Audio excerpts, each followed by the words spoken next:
왕의 아버지께서 우리의 멍에를 무겁게 하였으나 왕은 이제 왕의 아버지께서 우리에게 시킨 고역과 매운 무거운 멍에를 가볍게 하소서.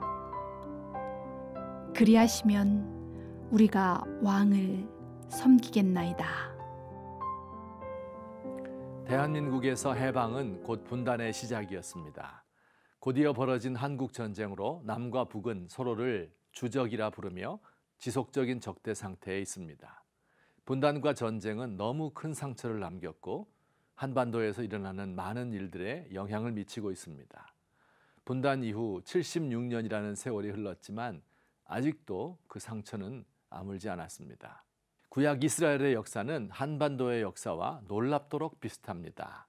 아마 대륙과 해양의 강대국들에 둘러싸인 약소국이라는 지정학적 위치가 비슷하기 때문일 것입니다. 이스라엘은 다윗과 솔로몬의 위대한 시기가 끝난 후 솔로몬의 아들 르호보암 때 분단이 일어났습니다. 북이스라엘과 남유다로 나뉜 것입니다. 그리고 그 분단은 200여 년을 지속하다가 통일을 이루지 못하고 결국 북이스라엘이 멸망하고 말았습니다. 오늘부터 사흘 동안 이스라엘의 분단에 대하여 살펴보도록 하겠습니다. 남북 분단의 원인이 무엇이었습니까? 우리나라의 분단의 원인이 복합적이듯이 이스라엘 분단도 여러 원인이 겹쳐져서 일어났습니다. 세 가지로 요약할 수 있습니다. 분열의 씨앗을 뿌려놓은 솔로몬, 분열의 장본인인 르호보암, 그리고 분열을 주도한 여로보암입니다. 하루에 하나씩 살펴봅시다. 먼저 솔로몬입니다. 솔로몬은 위대한 왕이었지만 일평생에 걸친 토목 사업으로 백성들에게 무거운 짐을 지웠습니다. 세금을 많이 거두었고 노역을 위하여 사람들을 강제로 동원하였습니다. 솔로몬의 권세에 눌려있던 백성들이 정치적 기반이 약한 르호보암이 왕이 되자 반역을 일으킨 것입니다. 솔로몬이 분단의 원인을 제공한 것이지요. 솔로몬의 지혜로운 재판 이야기를 잘 아실 것입니다. 모성애를 이용하여 진짜 어머니를 밝혀낸 명판결입니다. 솔로몬은 자칫 아들을 죽게 할지도 모르는 상황에서 타들어가는 어머니의 마음을 읽는 눈을 가지고 있었습니다. 여러분, 이 판결은 단지 모성애를 이용한 지혜로운 판결만이 아니었습니다. 머리가 좋고 IQ가 높다고 해서 이런 판결이 나오는 것은 아닙니다. 사람들의 고통을 들을 수 있는 귀, 그들의 마음을 살필 수 있는 동정심이 이런 판결을 가능하게 하였습니다. 백성들을 향한 솔로몬 자신의 마음이 마치 자식을 잃은 어머니 같은 타들어가는 아픈 마음이었습니다.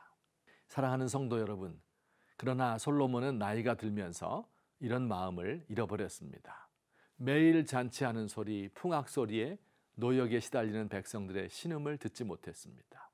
아름다운 성읍을 짓는 망치질 소리에 무거운 세금으로 인하여 부르짖는 백성들의 탄식이 묻혀버렸습니다. 아부하는 자들의 칭찬 소리에 억울함을 호소하는 백성들의 원망은 들리지 않았습니다. 금으로 치장한 성전의 아름다움에 도취되어 속에서 간간이 터져나오는 양심의 외침에 귀를 기울이지 않았습니다.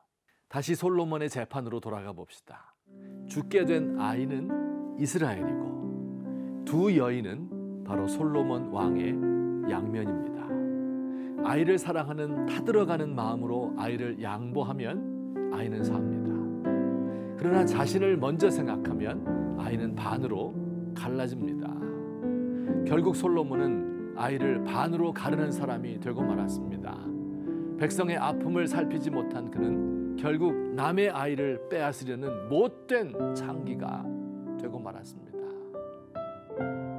하나님, 남과 북이 분단되어 오랜 세월 서로를 원수로 생각하는 것만도 우리 주님의 마음을 아프게 하는 것인데 여기에 더하여 이념과 계층과 지역과 세대로 사분오열되어 있습니다.